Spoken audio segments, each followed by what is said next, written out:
Hi అండి, నేను మీ శివాని. అసలు ఈ రోగాల్లో ఉండే కెమికల్ వచ్చేసి ముందు వచ్చేసి డైమెథియేట్. సో ఈ డైమెథియేట్ ఈసీ అనేది అసలు దేనికి ఉపయోగపడుతుంది? మనం చూసినట్టయితే మనం మిర్చిలో అన్ని రకాల సకింగ్ పెస్ట్ అంటామండి. సకింగ్ పెస్ట్ అంటే అన్ని రకాల రసం పీల్చే పురుగులు అండి.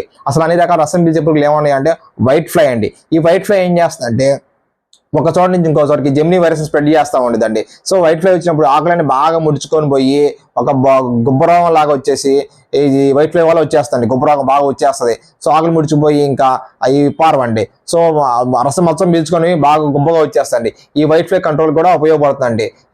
అలానే రెండో సమస్య వచ్చేసి మైట్స్ అండి. ఈ మైట్స్ ఏం చేస్తాయండి, ఆకులని కిందకు ముడుచుకొని పోతాయండి. ఈ మైట్స్ వచ్చినప్పుడు ఆకులు కిందకు ముడుచుకొని పోతాయి. ఈ మైట్స్ అనే ఆకు కింద భాగంలో ఉంటే ఆకు మొత్తం ఎండిపోయినట్టుగా వాడిపోయినట్టుగా ఉంటుందండి. సో ఈ మైట్స్ సమస్య కూడా ఈ డైమెథియేట్ ఉపయోగపడుతుంది. అలానే మూడో సమస్య వచ్చేసి మన ఆకులని పైకి ముడుచుకొని పోతాయండి. అంటే త్రిప్స్ కానీ అటాక్ చేస్తుంటే ఆకు పైకి ముడుచుకొని పోతాయి ట్రిప్స్ అటాక్ చేస్తే. సో ఈ త్రిప్స్ అటాక్ చేసినప్పుడు ఆకులు పైకి ముడుచుకొని పోతాయి కాబట్టి ఈ ఆకు ఎల్లోగా వచ్చేస్తే. సో పైకి ముడుచుకొని పోయినప్పుడు వచ్చేది త్రిప్స్. ఆ త్రిప్స్ కూడా ఈ డైమెథియేట్ ఉపయోగపడుతుంది. అలానే నాలుగో సమస్య వచ్చేసరికి అపిడ్స్ అండి.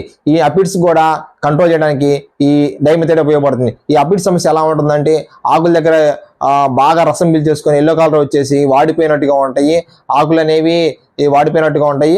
సో ఈ అపిడ్స్ అనే ఆకుల దగ్గర కనిపిస్తూ ఉంటాయి. సో ఈ అపిడ్స్ సమస్యకి కూడా ఈ డైమెథియేట్ అనేది ఉపయోగపడుతుంది. ఈ ప్రధానంగా చిల్లీలో వచ్చి 4 సమస్యలు అండి.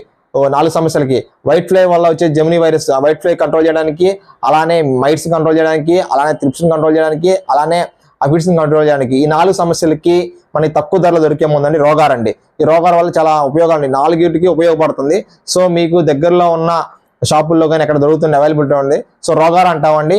దాంట్లో వాడే ముందు డైమెథియేట్ ఉండే ముందు డైమెథియేట్ అండి. సో మీరు గుర్తుపెట్టుకోండి, డైమెథియేట్ దొరికేది ఏ ముందు అయినా సరే మీ దగ్గరలో ఏదో దొరికితే తెచ్చి వాడుకోవచ్చు. ఈ 4 సమస్యలు పరిష్కారంగా మనకి పరిష్కరించబడతాయి. సో నా ఉద్దేశం అందరికీ తెలియజేస్తా, ఆ ముందు దేనికి ఉపయోగపడుతుంది ఏందని తెలియజేస్తాండి.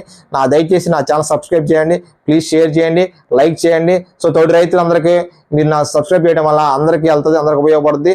నేను కూడా ఇలాంటి మంచి వీడియో చేయడానికి ఉపయోగపడుతుంది. Please subscribe.